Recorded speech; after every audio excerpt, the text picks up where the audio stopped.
구약 성경을 읽고 거기에 적힌 문자 그대로 기도하면 주님 기뻐하실까요? 결론부터 말씀드립니다. 주님은 이런 기도를 기뻐하지 아니하십니다. 우리는 무의식적으로 구약의 위대한 인물들을 따라 기도하려 합니다.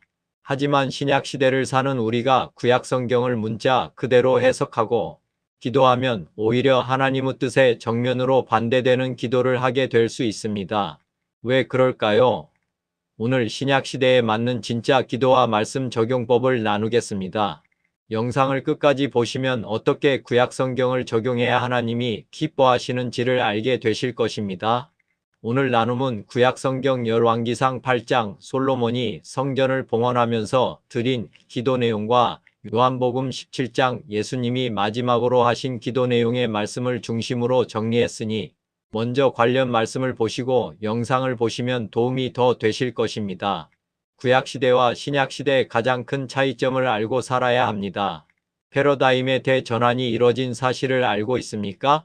시대가 예수님 이전 시대 즉 비포 크라이스트와 예수님 이후 시대 에노 다미니로 시대가 나뉘어졌습니다.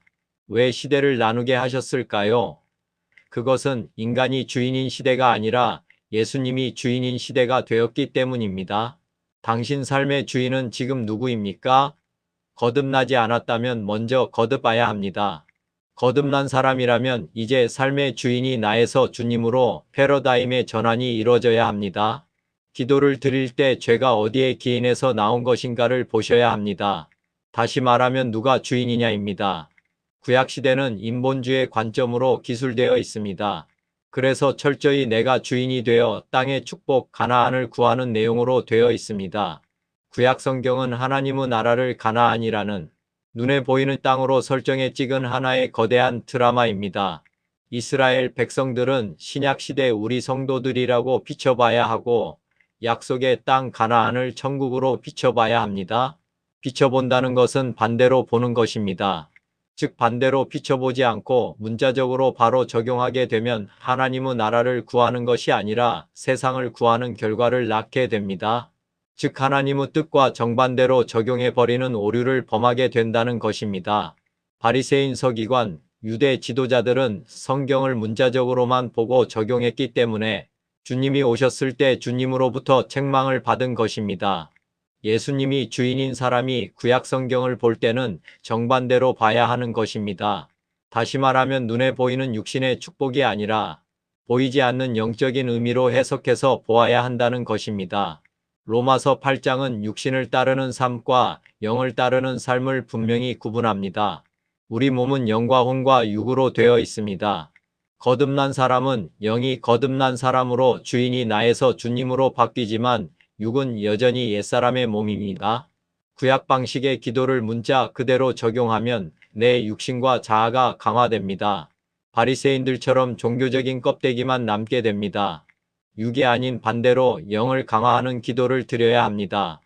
예를 들어 열왕기상 8장에 나오는 솔로몬의 기도 내용을 따라 즉 문자 그대로 적용해서 내 육신의 성공과 이 땅의 회복만을 위해 기도한다면 그것은 주님이 주인인 기도가 아니라 내가 주인된 기도가 되고 맙니다.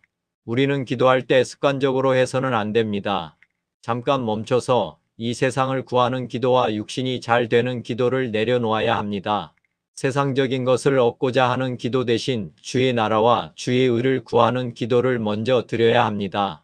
기도할 때, 말씀을 볼 때뿐 아니라 범사에 내가 주인으로 사는 삶을 항상 돌아보고 내가 주인으로 사는 죄를 회개하는 기도를 먼저 드려야 합니다. 그리고 내 뜻, 내 소망을 아뢰기 전에 주님 뜻을 먼저 구하고 주님의 통치를 먼저 구해야 합니다. 그러면 이 땅의 것들은 구하지 아니해도 주님께서 알아서 해주시는 것입니다. 열왕기상 8장과 요한복음 17장은 솔로몬과 예수님의 대표적인 중보기도입니다. 솔로몬의 중보기도는 당시 백성들에게는 좋은 기도일 수 있지만 지금 시대에는 그대로 적용하면 안 됩니다. 신약 시대에 맞게 적용하려면 영적으로 해석해서 적용하거나 요한복음 17장에 나오는 주님의 중보기도를 따라 드려야 합니다. 주님의 중보기도 내용을 보시면 이 땅의 성공이 아닌 철저히 영적인 생명 하나님 아버지와 하나 됨을 향해 있습니다. 첫 번째 주님의 성공이 아닌 아들을 통해 아버지께서 영광을 받으시옵소서라며 자신이 아닌 하나님 아버지의 영광을 간구하는 기도를 드리셨습니다. 두 번째, 이 세상에서 잘 먹고 잘 사는 것이 아니라 악에 빠지지 않게 보전하시고 진리 안에서 거룩하게 하옵소서라며 제자들의 영적 보전을 간구하셨습니다. 세 번째, 삼위 하나님이 하나이신 것처럼 믿는 자들도 다 하나가 되어 세상이 주님을 알게 하옵소서라며 모든 믿는 자들이 하나님과 하나로 연합되길 간구하셨습니다. 주님의 중보기도에는 제자들의 질병 문제, 경제 문제, 정치 문제 등을 위한 중보기도의 내용은 전혀 없습니다. 솔로몬이 하나님께 드린 기도 내용은 주님이 드린 기도 내용에는 하나도 포함되어 있지 않습니다. 왜냐하면 주님이 우리의 주인이 되기만 하면 세상적인 문제들은 자동적으로 해소가 되기 때문입니다. 나눔을 정리하겠습니다. 갈라디아서 1장 10절은 말씀합니다. 이제 내가 사람들에게 좋게 하랴 하나님께 좋게 하랴. 내가 지금까지 사람들의 기쁨을 구하였다면 그리스도의 종이 아니니라. 오늘 나의 기도는 누구를 위한 기도입니까? 보이는 것을 붙잡고 나의 육신을 좋게 하는 기도입니까? 아니면 내 안의 주인이신 하나님을 좋게 하는 기도입니까? 생각 없이 성경을 문자적으로만 보고 구약 성경의 인물들의 기도를 따라서 기도한다면 오히려 역효과를 만드는 기도를 할 수 있다는 것을 명심하십시오. 우리 입술에는 늘 내 뜻대로 마옵시고 아버지의 뜻대로 하옵소서가 배어 있어야 합니다. 나는 쇠하고 내 안에 계신 주님이 흥해야 합니다. 날마다 자기를 부인하고 자기 십자가를 지고 따르라고 하신 주님의 말씀을 잊지 마십시오. 이 말씀은 내 기도를 내려놓으라는 것이며 내 몸을 위한 기도를 하지 말라는 경고의 말씀입니다.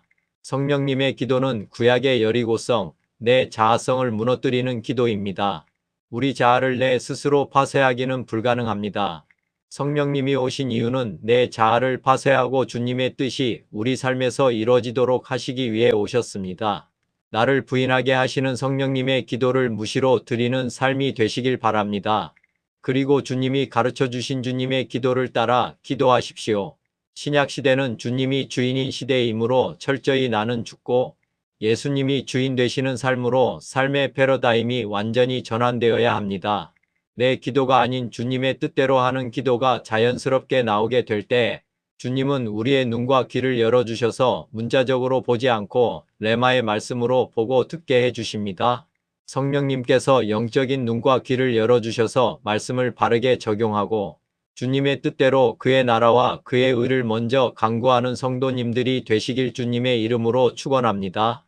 우리에게 참된 중보기도의 삶을 보여주신 주님께 모든 감사와 영광을 올려드립니다.